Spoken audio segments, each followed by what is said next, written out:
everybody. Welcome to the Puzzle Factory, episode 6. How are you, mate? Yeah, all good. Yeah, all good. We're just rolled into March, mate. The year is well underway, so yeah, we're moving. Yeah. Just before we get rolling, I'd just like to bring everybody's attention to we've got some new equipment. Yeah. We've seriously upgraded the studio. Hopefully that's going to make it sound better. The whole production in general, we're going to step it up. Mm-hmm. And well, do you think it'll make the content better? That's probably what we're going for. No, we'll still be talking bollocks, mate. Yeah. But that's hopefully part of the appeal, you know? Yeah. No, it's good, though. I think what we've done so far is starting to appeal to a lot of people out there, which is cool. Yeah. And so, appreciate everyone following and starting to 100%. take an interest in us. And we're just having a look at some of the numbers last week, weren't we? And on Spotify and Apple Podcasts and YouTube as well. So just managed to upload the video to Spotify now, which is pretty cool. Yeah, totally. Look, we're starting to grow an audience, which is bloody fantastic. Yeah. Just in person as well, the word out on the street as people are, sort of checking it out. Had some great feedback, so it's bloody awesome. So if you are listening, please follow us, give us a like, drop us a comment, let us know what's good, what's not. Yeah. And we'll keep trying to improve this thing. Just to say thanks as well, because, as I say, we're getting some positive stuff. And we're making little tweaks and adjustments every time we do this. So hopefully the content's appealing as well. Yeah, I've been trying to improve my personality. It's a struggle. Few personal stories in there always makes a giggle anyway, which is good. But again, this week is another gun industry expert. Yeah. And we're going to bring on Ronnie Tan from Creditworks this time. Yeah, this promises to be a really interesting chat. Give us a bit of an insight into the economy at the minute, what's going on. Smart guy from what I've heard. Look forward to meeting him and having a chat. Well, we've been working with Ronnie for 4 or 5 years. Yep. Probably more so post-COVID as well as, leading into last year, which was a bit sort of recession driven. People were starting to sort of gear up thinking that it was going to drop off. But he's been working with us. He's been working with our members and obviously some really good, direct insight as to how to be risk adverse, how to sort of manage your creditors and debtors and things like that. Yeah. Get on there and have a decent yarn. All right. Well, shout out for NZ Trade Group for sponsoring the podcast. All the beautiful things. New shout. Yes. But yeah, let's get him on. Good man. Let's go. Cheers. Ronnie. Morning.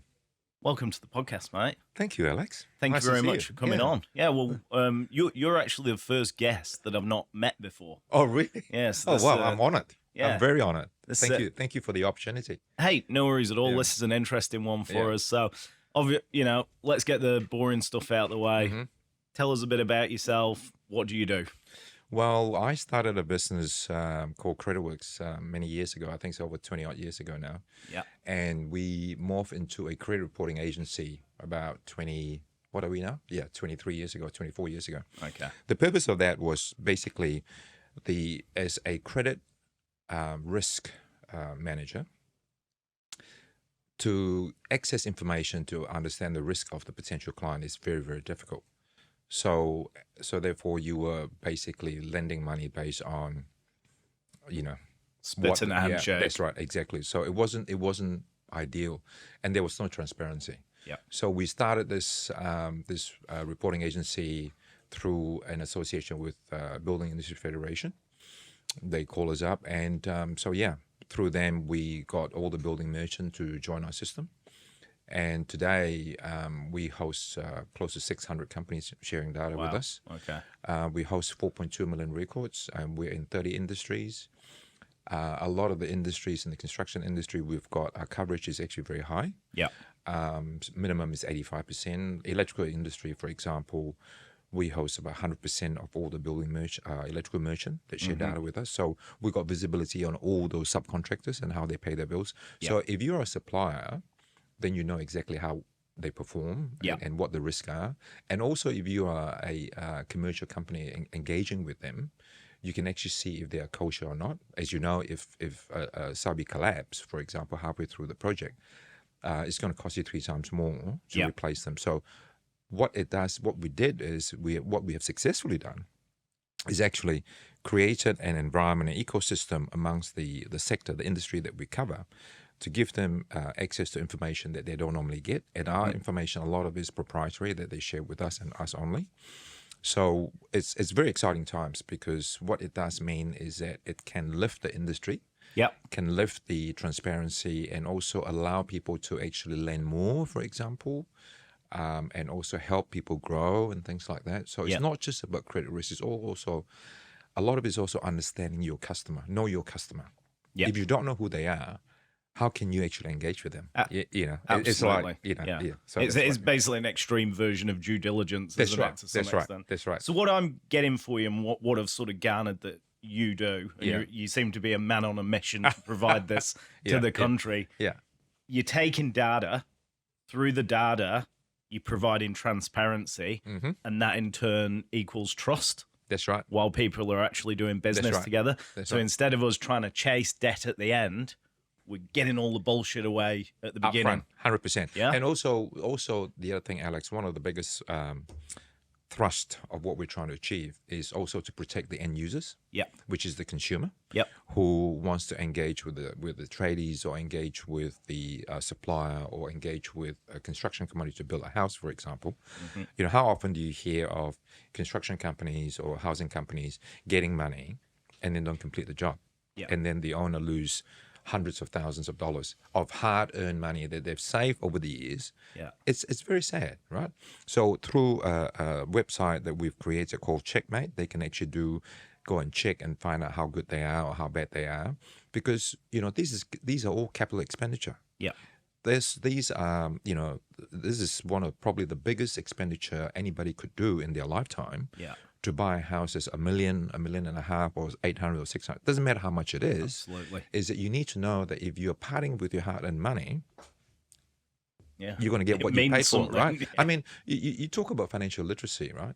So if I come to you and say, okay, Alex, I want you to invest in my business. I need you to stump up with $1 million. You're going to say, I'd tell you to fuck off. Yeah. You're probably going to say to me, Ronnie, you know, what is your strategy? How good are you? What is your rating? Why is it that when we go and part money with a company that we're buying things from, we don't ask the same question? Why is that? There's no difference, right? It makes no sense, but you know. As we were saying, the whole and I can only speak about the construction industry, because that's the only industry I really know.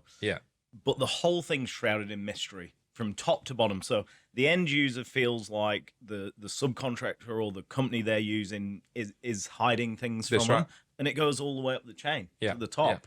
I mean, we've got you're absolutely right, Alex. You know, we've got commercial construction guys come to us and say, I want to check on my subbies to make sure they're okay, or I want to check on them before I approve them. So there is a symbiotic relationship, right? So we call it grandfather-father-child relationship. So we've got information on all of those levels. And it's taken us 20-odd years to build this kind of comprehensive database. Oh, I can imagine. And the amazing thing with that is that the insights you get in terms of how they behave and how they perform, and people say things are bad. Yes, it's tough. There's no doubt about that. I think this year is going to be some challenging times going forward, and more so now to understand your customers, you know, before you engage with them. It's like you need to know who you're dealing with. You need to know what are the risks. You need to know if they can pay you and things like that. And because you need money, you need to make money to put food on the table. It's like all of us, you know. It's such a downward spiral as well, because times like these, you know, work is hard to get. It's not as abundant as it has been in the past. So if somebody gets the chance of work, they jump at it. But really, this is the most poignant time where you should be doing the simple things like get a credit check. Just ask around about them. 100%. Do you know any other subbies who've worked for them? How 100%. Have they been treated? Have they been paid on time? All that stuff. Just bringing it back to the beginning. So obviously, your company's Creditworks. Yes. So did you start in 98, I believe? I started in 98 where we started as a credit management outsourcing company. Yeah. So we manage other people's debtors portfolio. Okay. I still own that business. Yeah. It's separate business. Okay. That one day we manage $1.6 billion a year turnover. How did that work? Because that would have been pretty early days with regards to internet. Yeah, when that happened, Alex, I think we were the first one to do that in the country. Yeah. And it was quite daunting. I was working for somebody at the time, and then next minute I'm an employer, so I'm thinking, oh, holy God, do I know anything about business, So I had to grow up real quick, and learn a lot of business, budgeting and things like that real quick. Yeah. Thankfully, I'm qualified in finance and treasury, so I understand about cash flow and budgeting and things like that. So for me, that was kind of quite simple, quite easy. And then from there, we just grew. Now our team is about 30 people collectively, the whole group, which is quite, for me, it's like, wow. It's a lot of responsibility. I would imagine the salary bill's quite hefty. 100%.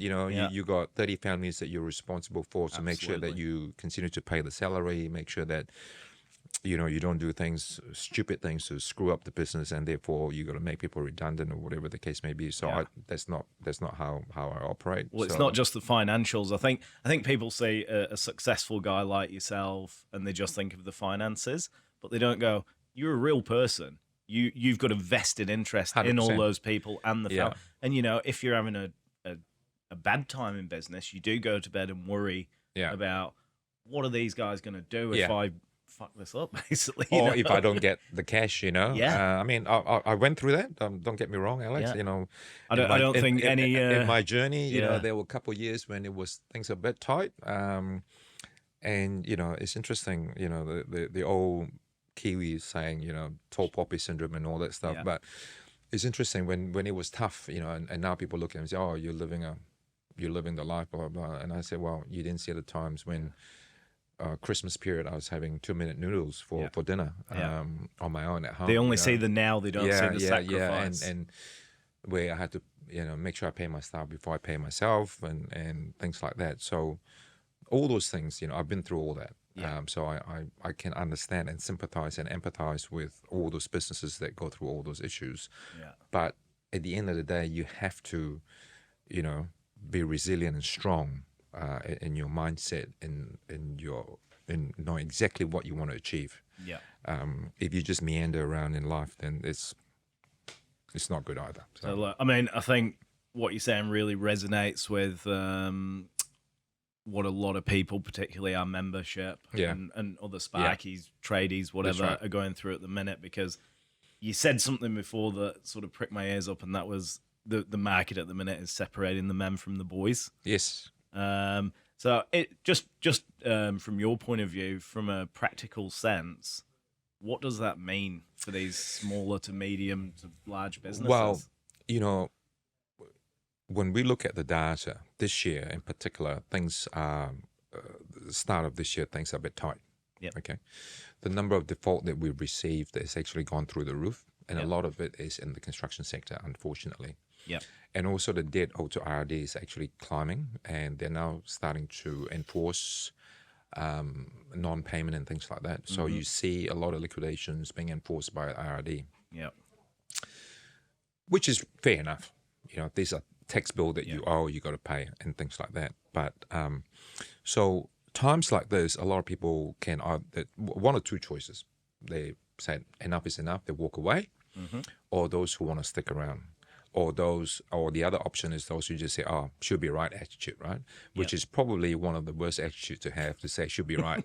She's not going to be all right. No, you know what I mean? No. You can't say that. You're fucked, mate. You're going down. That's right. There's a saying that which I use quite a bit is I say to people after COVID, a lot of people. A lot of sales account managers particularly, right? So what they do is they said, they turn up to work and they get all these orders. Yeah. So in other words, the customer were chasing them to buy products, right? So, and then now they turn up to work. Guess what? The order book is dry. So I said to them, post-COVID, it's a case of the mountain going to Muhammad. Yeah. Now, Muhammad don't know where the mountain is, let alone how to get there, right? So I think I say to people, you got to understand, right?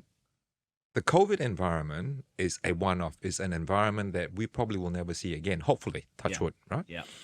But how do you navigate an environment like this? You got to maintain, you got to be hungry, you got to be focused, you got to know exactly where you want to go. It's not a case of just throwing a dart and hoping it will stick. No. So the point I made about separation between men and boys is that times like this, you will see those who succeed.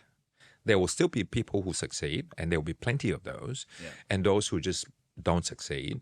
There's a difference between the men and the boys. Times like this will separate those good operators versus the bad operators. Yeah. And times like this, the good operators will flourish. In every environment when there is stress or things are tough, there are still people who will succeed. The question is, why are they successful? Because they have a different mentality. It's all about attitude. It's all about not never say die. It's all about saying, hey, this is I'm going to continue to fight. I'm going to go. Why do you see athletes? Like I love golf, right? Yeah. Why do people say, oh, Lita Ko, she's good, but people don't see the amount of hours she put in. They're obsessed. That's why they're good. And you look at Tiger, why they're good. They're not good just because they've got a gift. Yeah. But you still got to train. You still got to practice. Why are Olympians so good? Why is Lisa Carrington so good? Carrington. Tiger Woods, they put in.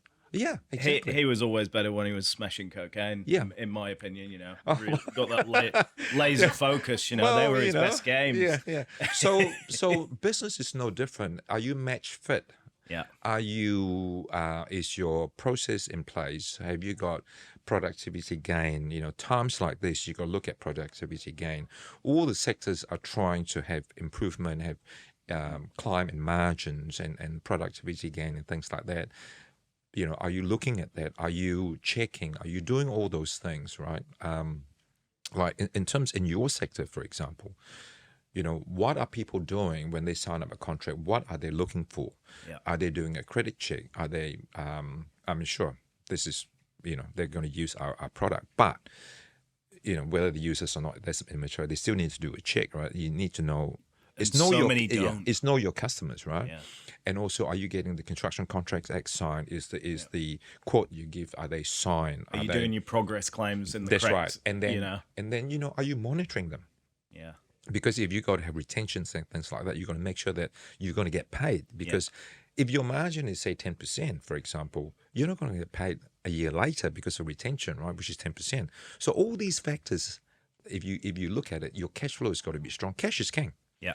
There are a lot of stresses out there right now. There's no two ways about it. Absolutely stress.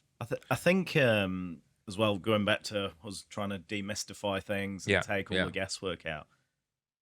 What needs to happen for these businesses at the minute who maybe do need to tighten up and pull the socks up to thrive, in this environment? It's not that hard. The first thing is you need a goal. You need to know what you're trying to accomplish. Are you trying to build? Are you just trying to earn a wage? Are you trying to build an entity that's going to look after you later on? So you've got to set your goal. For me, then, the next thing you work on is your workflow.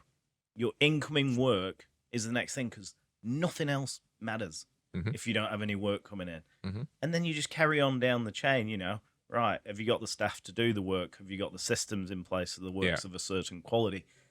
Have you got financial literacy within your business? Are you invoicing on time, etc., right? But you can't just do this when you start the business and then that's it. You need to revisit this maybe every 6 months and be agile. 100%. And the other thing I would like to add on to that, Alex, is, a lot of people say to me, times are tough, so they're not going to promote their business. Yeah. Times like this is when your brand is important. Times like this is when you got to be out there promoting your business. You got to be seen. I talk to a lot of marketers. They say, a lot of people are not marketing, promoting their business right now. I said, that's crazy, because in times like this, sure, things are tight. There's no two ways about it. And if you have spare cash and all that, it shouldn't cost you money if you want to promote in social media, whatever the case may be. You need to promote yourself still, right? Because when times pick up, people remember, that company, I remember that. Yeah. Especially if you're in a rural environment, there's still a lot of work. There's still a lot of farmers. There's still a lot of, shit that needs to be built. There's still a lot of pump that needs to be maintained. There's still all those things, right? Yeah. And the question I ask people is that don't just, expect Muhammad to come to you. Yeah. You got to go and see more. You don't expect the mountain to come to you. Sorry. Totally. You got to go and chase the mountain. You got to go and find it. You got to know how to get there. Those are the things that will differentiate between the boys and the men. Totally. You're not in customer service. You're hunting for work. That's right. Know? Because your business, and also build relationship with your key customers. The housing companies or whatever the case may be, particularly in your sector. Understand how much work they've got. That if they've got a project, that you are the first person they talk to when it comes to electrical supply side of things or electrical work in terms of subbies. Not wait for them to go and find somebody else. Yeah. Keep in front of them. Maintain that relationship. I couldn't agree more with make that. yourself uncomfortable and do all those things. But if you think that, I finished my work, come home, and that's it, it's 9 to 5, and you're never going to succeed because the business is you. Exactly. You are the brand of the business. Yeah. Whatever you do, when you drive your ute and your branding and all that, you are the business. And that brand is important. Yeah. Especially in the rural community, right? You represent that community. Yeah. And that you are the man or you are the woman, so to speak. Absolutely. I think in recent years, because you can hide behind a phone, or not necessarily hide, but you can communicate perfectly fine from a phone, a laptop, whatever. I think people have really overlooked the value of this, being face to face. Reading somebody while you're speaking to them, and those connections, as you say, build these relationships. 100%. And that is what really stands the test of time. Yeah, interesting you say that, Alex. I I take it you, with your accent, you come from the UK, right? No, I'm not going to say that. Yes, I'm from the UK. Yeah, okay. So the largest supermarket in the UK, the CEO came out last year. You know how you've got the self-checkout, right? In a lot of supermarkets that we have here in New Zealand, they have the same thing. And he decided to remove that. Yeah. And you know what he said? Why? This is the largest supermarket. Because of the face-to-face? He said because if you have all these automated checkout, there's no relationship. No. Sure.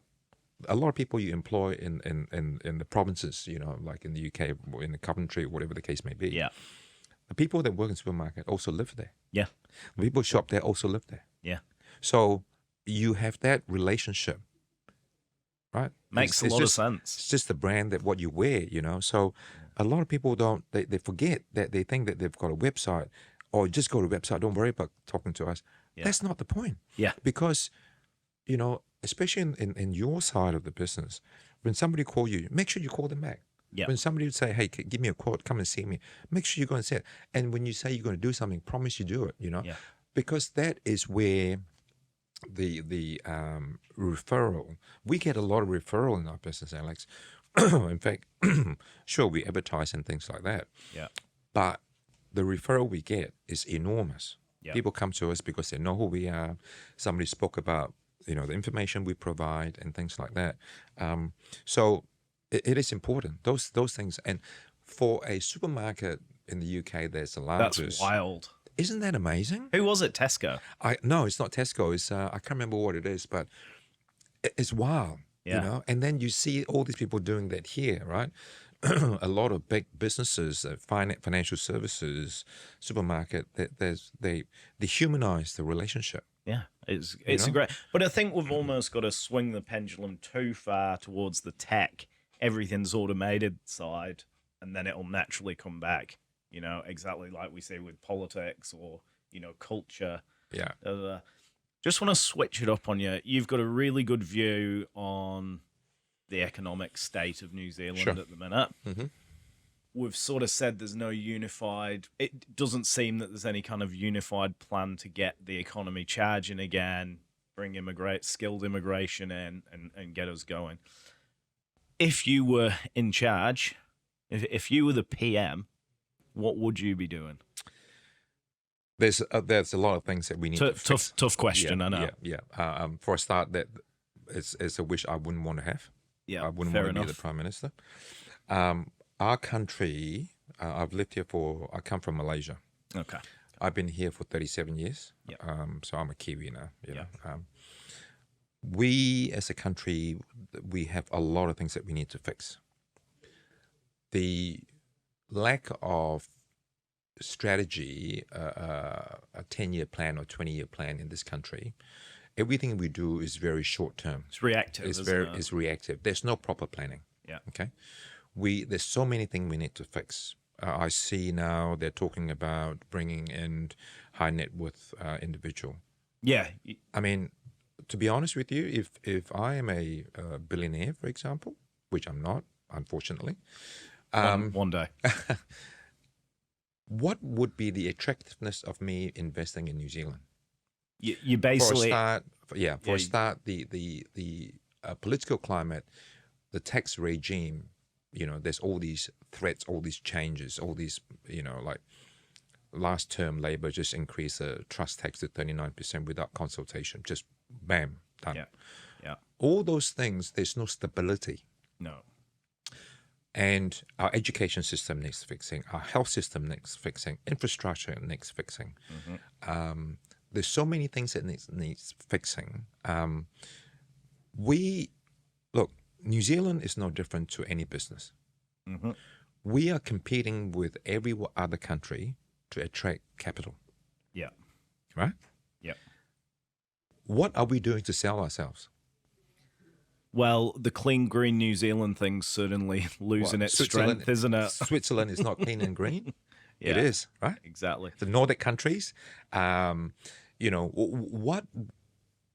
So if we want to compete with everybody else, we got to put our best foot forward. We got to have the best structure, the best education system, law and order. All of our people are highly educated, so that you got resources you can tap on to grow your business. Stability in a lot of things, cost of living, housing, all those things, right? So at the end of the day, what you know, I go to Singapore. Foreign income in Singapore is tax free.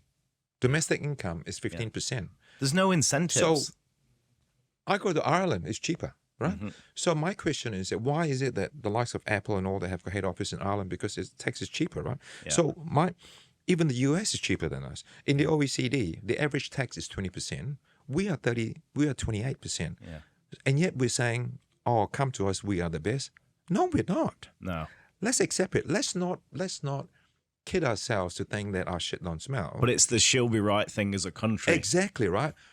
We need to be competitive. We are not competitive. Yeah. We are, and I'm not saying this derogatorily against New Zealand. I said this to somebody who was very racist towards me one time. This, mind you, is 1 o'clock in the morning.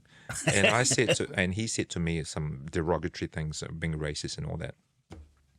And I said to him, mate, New Zealand's nothing more than a pimple on an elephant's ass. Our GDP, as a percentage of the world GDP, is point something of a percent, right? Yeah. 420 billion Kiwi. If you look at it in US terms, it's only LA is bigger than us, for God's sake. Probably about the same as Delaware. Yeah. So all I'm saying is that, sure, we've got good inherent qualities. There's no two ways about it. Our geographical, our country, our nature, and everything else is beautiful. Don't get me wrong. I love this country, but at the same time, it frustrates me to think that our shit don't smell, to think that we are better than everybody else. We are not. We are part of a world community that fight for the same resources. Yeah. Our farmers do a fantastic job. And get punished for it. New Zealand was founded on farming and also Christian values.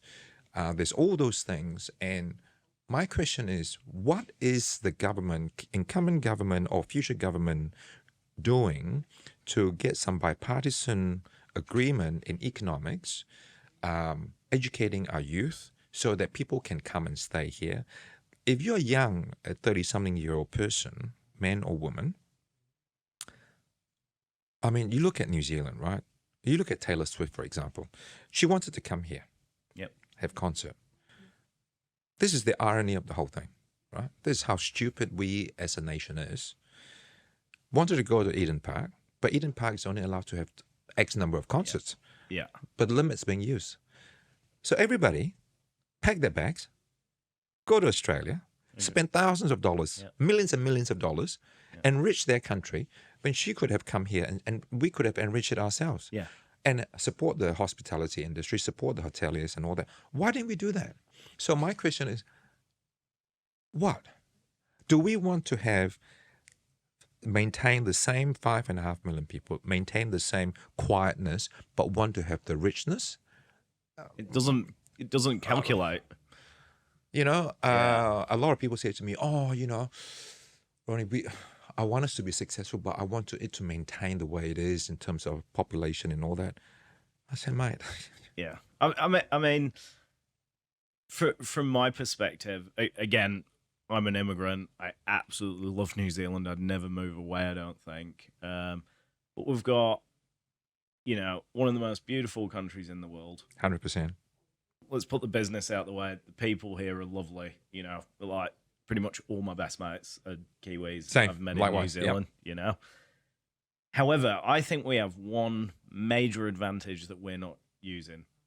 We're one of the latest developing Western countries, if you want to call it that. Why aren't we using the rest of the world as a case study, learning from that and implementing and learning from their mistakes? What did they do that worked? What did they do that didn't? Yeah. And trying to use what we can here. Yeah. You know, it's all there for us. It's all been done before. 100%. 100%. You know? And that really frustrates me. Our nation is 160, 170 years old. You know?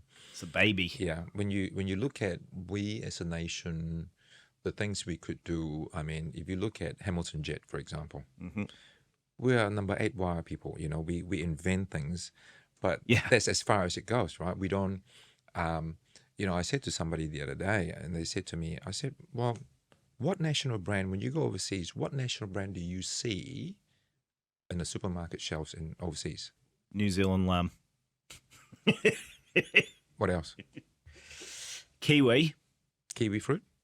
Kiwi fruit. What else? Anchor butter. Yeah, kiwi wine. Okay, I was in a country, I won't say which country, on holiday 6 years ago. I was staying in this hotel, which is I got a good deal. It's quite a flashy hotel. Yeah. I walked in there, and they have a supermarket downstairs. And everywhere I go, especially overseas, I always try and go to a supermarket to see, you know, you're trying to see cost of living, trying to understand. Yeah. I don't just go for holiday. I also try to understand how people live, because it's something I really enjoy. Yeah. I went into the supermarket, and I went to the wine section. Yeah. The wine section, the room is quite large, right? And it goes up, you know, so you can grab the wine from the top shelf and all that. There's wine from Chile, wine from America, wine from France, wine all Italy, all over the place, Australia. I said, hang on a minute, where's the New Zealand wine, right? And the shelf is top right onto the bottom. So a reasonable selection. Yeah. I came across New Zealand wine. It was one row. One row. And I thought, why? What are we doing? Yeah.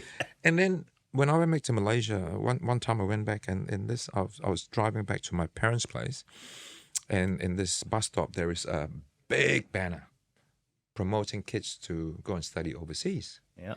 It was a Monash University from Australia promoting it. Then I went to the local supermarket. The only fruit that I see from New Zealand is kiwi fruit. All the pears, oranges, all the beef and lamb are all Australian. Yeah. And I'm thinking to myself, they've got the right idea. What are we doing, right? Yeah. So you know, funny story. It's so frustrating, right? Yeah. So I've actually only been back to the UK once since I moved here 16 years ago. So I'm in Bolton, up north where I'm from. Going to Tesco, local supermarket. I could buy a bottle of Villa Maria cheaper than I can here. I can buy New Zealand lamb cheaper than I can here. Why? Yeah, you can go to Aussie and buy New Zealand timber cheaper than it is here. How does it make sense? Yeah, so it's interesting when you talk about pine timber, for example. We send a lot of pine over to this. I can't remember what country it is. They treat these pines in a very interesting way. Yeah. and it comes back, and it almost become like a decorative, high yield pine, right? Why can't we do that here? Yeah, bring the manufacturing. There's no economic value add. You look at Indonesia. So I was listening to something last night. Funny enough that we're doing this today. Yeah. The president, Wijojo, he's no longer. He's now stepped down. So they were selling all these minerals offshore, right? The revenue was $1 billion. So he stopped it. He said, no, we need to have all the minerals mined and then processed here, so have economic value add, right? Yeah. That sector is now providing 20 billion. 20 billion. So 20 times uplift. Yeah. Right? Not only does it add value to the population, but they also add economic value to the population, the country. The country's got more money to spend on infrastructure, health, medical, all those things, policing and all that stuff. Invest right? back in. Invest back in this, and then people also got rich out of that, right? We're not doing any of those. We're very good at we won the quick wins. Yeah. We're not prepared to put in the hard yards. So my question is to the incumbent government, if you want to bring people, high net worth people into the country, my question to you is that what competitive edge are you giving them? Yeah. Incentivize that. Yeah. What incentives are you giving them to make sure that they can continue to invest in our country? We live on foreign debt. Our country. Yeah. We that's how bad it is, right? Yeah. What a lot of people don't realize is that we borrow a lot of money as a country, and we need to be self-sufficient. How do we do that? We need to grow our economy. We need to grow the size of the pie. We need to get participation, and that comes from getting all of Kiwis to think of we are K1W1. We are not this or that. We're all in it together. Yeah. We are on the same boat. We're on the same waka. I like that. We're K1W1. Yeah, we are going on one direction, and unless we all see each other as one, and we're on the same waka going there, and if let me put it this way. It's funny. I was in a cab, and this guy's from Christchurch. Yeah. And it was Crusaders versus the Blues playing. Yeah. Oh, blah blah blah. He was so anti the Blues, right? And I said, yeah, but you're living in Auckland. And I said, hang on a minute. I said, but when they put on a black jersey, do you? Yeah. I said, all the same. We're all the same team. As soon as you put on a black jersey, everybody is all the same team, right? Why can't we have the same attitude in our lives, day-to-day lives? Yeah. Why can't we have the same attitude when it comes to everything we do as a nation? Yeah. Right? Absolutely. Because it's not them and us. It's not, I'm better than you or you're better than me. It's the fact is that if we all succeed, this country will be phenomenal. Absolutely. We've got so much potential. We've got things that we could do, but everybody is just trying to gouge, trying to, quick buck, sell lot, quick buck, and all that stuff, because we don't have the process. And we went to Indonesia to try and get them to buy halal food from us, right? 280 million people, and we don't have enough capacity. Yeah. Well, but these are the things that's what I'm saying, we do things for today.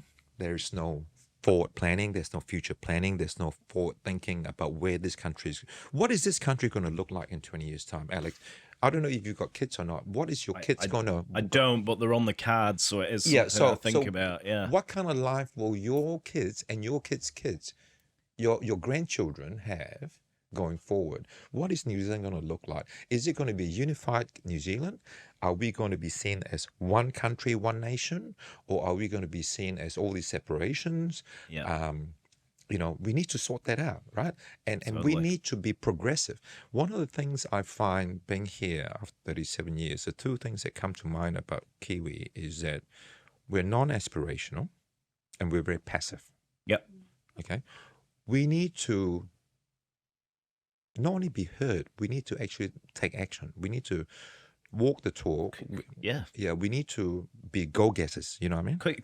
It comes right back to what we're saying before about going out getting sales. It's the same thing. I think one of the biggest problems, just going back to the government, not to overdo it, but one of the problems is, as you say, we're not trying to improve long term. What we're doing is we're having a popularity contest every 4 years, and what happens to the country is based on what bullshit they've said 100% to win that contest. Totally agree. If we had, we need a different system. That's right. Essentially. Yeah. So, because if nothing changes, we're going to get more crime. We're going to get shitter immigrants. I'm not saying I'm a bit of a piece of shit as well, to be honest. But I'm not saying I'm amazing. But I had to jump through hoops to get residency in this country. It took me 6 years. And then I'm like, that should be almost getting stricter. That's right. Not looser, That's right. So, Alex, you talk about economic, right? So going forward, the start of the year, things are already looking that it's going to be quite tight. Sure, Reserve Bank Governor is having an announcement next week, and I'm hoping that the rates will come down. Yeah. I think even 50 bips is a bit too low. Yeah. Simply because the neutral rate at inflation of 2.2% should be 3%. So we're sitting at 1.25, 4.25, which is still way too high, right? So it's very, very, very restrictive by way of economic. Just for a dummy like me, you're saying the mortgage or the lending interest rates need to come down to 3% to actually balance on inflation. No, the OCR should be 3%. The OCR. Yeah, okay, yeah, got you. Right. So the banks need to have a margin, which is all fair and well. But even if it's a reduction in rate, the good thing is that a lot of people's mortgages are going to come off now. Mm-hmm. So that's going to be good. So there's going to be savings. On April. But the problem you have is that the rates went too high too quick. Mm-hmm. It stayed too high too long. They're trying to engineer a recession, which we've got now. Mm-hmm. Now we're too slow in coming down. So the pain is continuing. Yeah.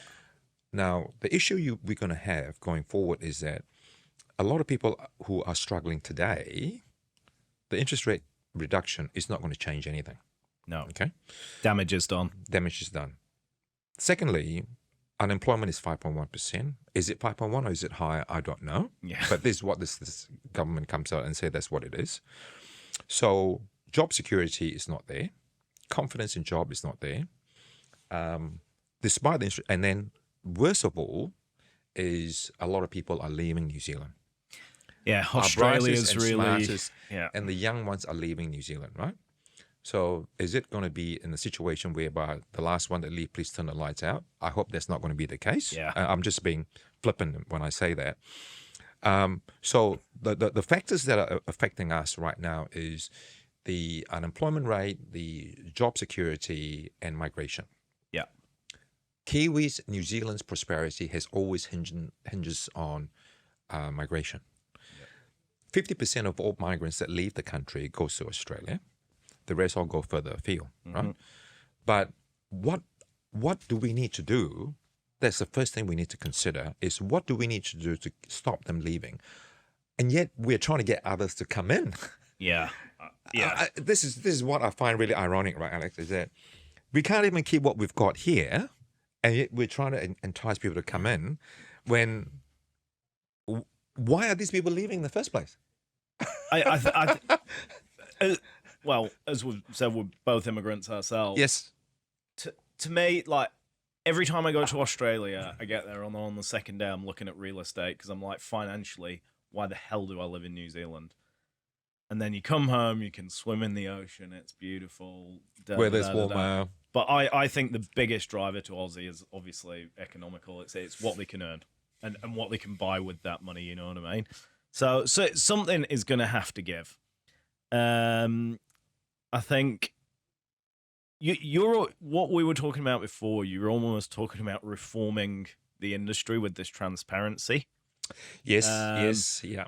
And I think if we can keep pushing down that, and honestly, whatever little thing we can do as well as NZ Trade Group, just inspiring people to go out there and get Alex, it. it's important. What you do is important, and you are part of the ecosystem. Yeah. So a couple of things. We are working with Registered Master Builder. It's already come out. It's no longer a secret. Yeah. We're working with them to give all the construction companies a accreditation in terms of a rating. Yeah. A financial rating, which we call a FIN score, FINZ score. Yeah. So part of that is that we have developed a algorithm a calculator, which means that when they provide us with their P&L and balance sheet, we can calculate the financial rating of the company. So because at the end of the day, like I said, we need to protect the whole ecosystem, not only from a supply side, but not only also from a construction company side, but also from the most important of all is the end user, the person who's actually buying the product, right? Yeah. You need to give confidence. Our industry have always been known to be a bit, because cost of barriers to entry is so low, a bit cowboyish, and, should be right attitude. The old saying of, if you want to be a builder, all you need is a ute, a dog, and a boombox, and you're fine, and some tools, and the way you go, right? Yeah. And all of a sudden you're dealing with hundreds of thousands of dollars. You got no understanding of financial literacy, financial planning, budgeting, and everything else. So the whole thing turns to custard. Those days are gone because things have changed, because the transparency that we've created in the marketplace. But more importantly, what we're trying to achieve is to lift the standard to say that we actually have got our own governance, self-imposed governance, to make sure that the financial rating. So those with an A1 rating per se will most likely get most of the job. Yeah. Those who are not good. So whilst we are not in the business of trying to kill off those bad ones or those that are non-performing, that's not what I meant, but not bad, but sexually. Yeah. So is to say, how can we help you get there? Yeah. Okay. Now, your membership is no different, right? Times like now, they have to make sure they monitor their customers. They need to do due diligence on their customers, and we've built an interface with the premier software provider MYOB and Xero in the marketplace. Yeah. Whereby, if they sign up with us, we can send them a token. They approve the token, then we can suck the data in, so then we can monitor their customers, right? So they don't have to do a lot of those work. So we've automated that process, and it's something that we'd like to roll it out. And the most important thing of that is that from there you can then understand your base, the performance, the growth area, who is doing what is the gold standard. Same thing with registered master builder. What it means is that, what is the standard? What is gold standard? What is the financial health? If I ask you right now, Alex, what is the financial health of your membership? You probably don't know. I don't. Yeah, because you don't have visibility. Yeah. What we're saying is that we can help you understand your members' growth, where they come from. Is it to do with rural, because their diversification? Is it commercial? Is it residential? Is it just one-off contracting or whatever? Those are the things that we can give you visibility on, because we're very big on analytics. Yeah. And so things are moving, right? Mm-hmm. So by using data to understand where you've been and to understand where you need to go. Takes the guesswork out. That's right. And also provide you with ability to say, look, our membership base, this is where the shortfall is. This is where we need to target. This is where we need to educate. This is where, what is the average margin, for example? What is the average margin for a housing company? What is good? What is bad? Yeah.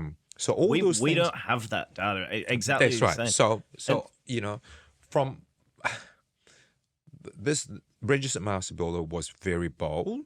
And I congratulate them to make this step. It is it's quite a statement. It is a very statement, because they stand for the best of the best, right? But you can't be the best of the best if you don't know the health of. You know what I mean? You can guess that. You're the best. So like assuming if you want to be Usain Bolt, you got to be on world stage. Right. Yeah. Absolutely. You can't just win a provincial race. You can't think you're the best of the best in the back garden. That's right. Right. You need to be world stage to say, hey, I'm actually the best in the world. Yeah. Right. Yeah. But how can you be the best in New Zealand if you don't know? Absolutely. Right? So my question is that it's all about benchmarking yourselves. It's all about understanding where you are and understanding all the trajectory and all the growth path and everything else. And that gives you a good base. Yeah. That gives you good insights, So if you look at the construction sector right now, I mean, just because of your company, the building merchant space in January, the sales numbers increased by about 10 mil. Yeah. It's not significant, in terms of overall, but it's still up, which is good. It's not got yet declining. The plumbing side, electrical side, concrete side are all about the same, which means that last year was still good, so it's not that bad. But I have a caveat on that. Going forward, things are not going to be as easy. It's going to be tight. Yeah. Especially the ones that have not paid the tax bills, the ones that have got no retained earnings, Running a bit of rope out. their bank account is a bit dry. Yeah. If there's no jobs coming in, I hear a lot of horror stories right now, which makes me think, oh wow, this is the number of defaults, as I said earlier on, is increasing. The liquor, the food and restaurant side is tight. Yeah. Because after Christmas, then everything is dried up. A lot of people were away. So all these things, and then, come winter, what's going to happen? The consent numbers are 3,000 odd something in December, which is, by historical standard, it is good. Okay, don't get me wrong. But then if you equate the population per capita, it's not that good. Yeah, right? because we've still got growth, yeah, right? Yeah. But so post GFC, we were, when GFC happened, we were doing 33,000 and then collapsed to 13,000, right? yeah. Now we're doing about 34, 35,000, which, if by historical numbers, you still think is quite good. But then again, population Yeah. back then was like Few percentage. 4.9 or 4.8. Now it's 5.5. So it's different, right? Yeah. So the question that, also the council plays a big role in this in terms of urbanization of the land and everything else. So land is not too expensive. And then you hear stories of water care. You can't build anymore. Stopping new connections. Yeah. So those are the things that the government they have to work with the council to get all things sorted, because it is restricting growth. Yeah.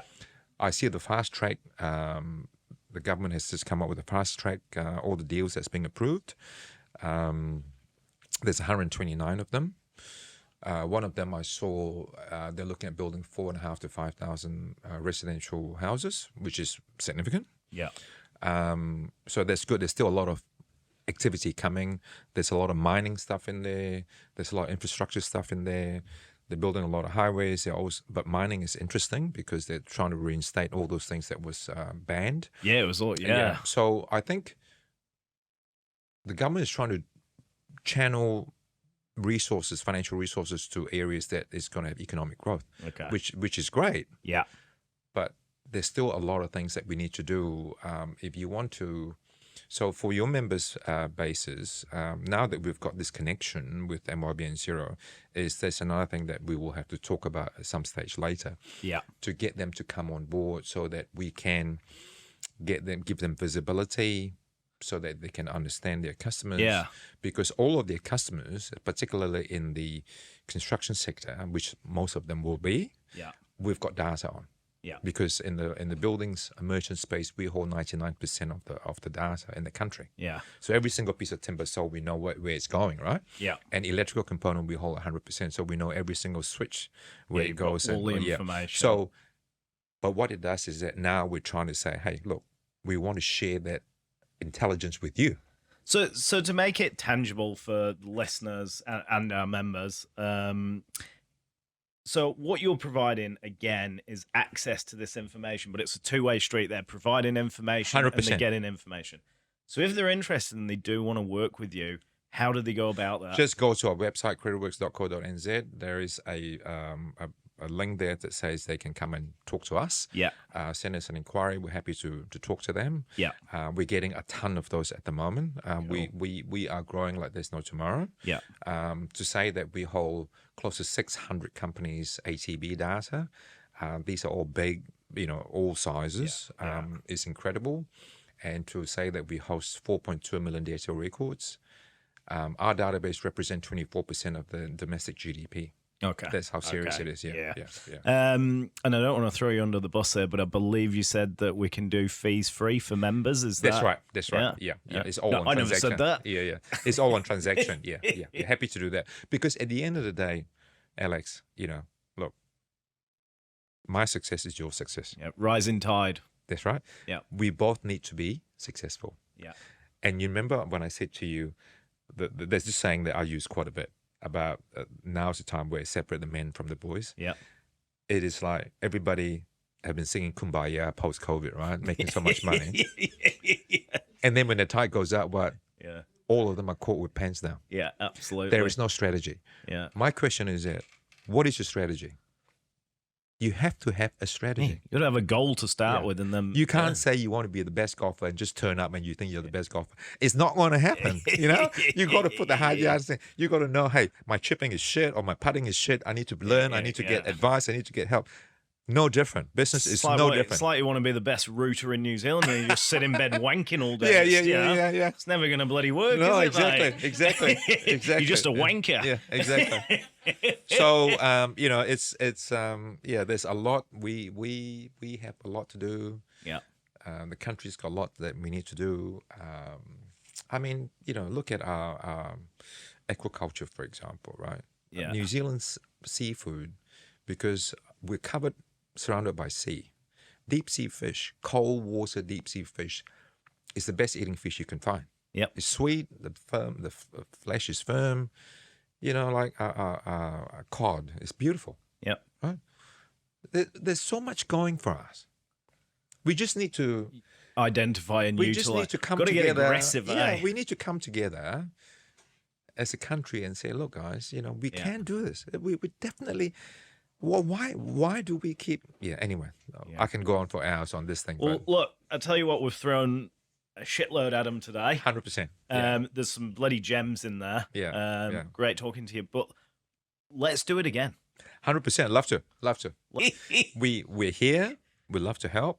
You know, the more the merrier, and you're accessing data that you can't get anywhere else. And let's bring it on. Let's do this. As I said, mate, first time I've met you today, I've thoroughly enjoyed our conversation. Same here, Alex. So let's work together. 100%. And we'll catch up again down the line. Wonderful. Thanks for having me on. Thank you very much. Thank you. Thanks for having me on. Yeah, thanks for having me on. Awesome. Thanks, Johnny. Thanks, buddy. Cheers. See ya. Bye. Well, Ronnie Tan. You hadn't met him before, eh? I had not. That's the first person I've had on here that I've not met. Yeah. Very interesting cat.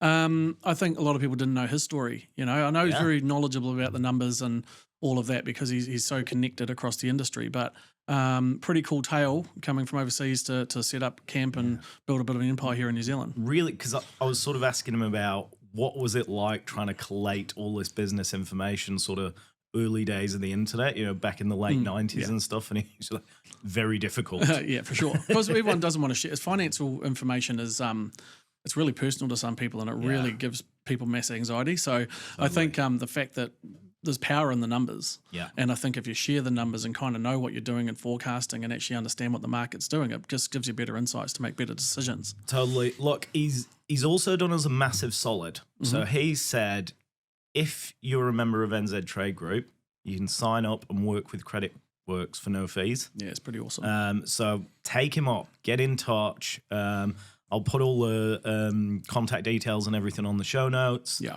Website and all that jazz, but take him up. All right, so I think that about winds it up for this week, mate. Yeah, good job, by the way, Bobby. It's always tough when you don't know them, but I think we learned a lot of stuff, which was awesome. Oh, we couldn't stop, mate. We would have been 2 hours in. You know? The one thing about him, though, with his personality is that he's quite closed when he's talking the numbers. Yeah. If you get him on his own, and I know he's always open to having some decent one-on-ones, he's a crack up. So, There's the version that you see when he's all business, and then there's the other side, and as I say, he's a good time. Totally. Great guy. Loved having him on. So nice work. Look, there's another one in the can. So all that remains to be said is stay safe out there, keep puzzling, and we'll see you next week for another go. Cheers. Cheers.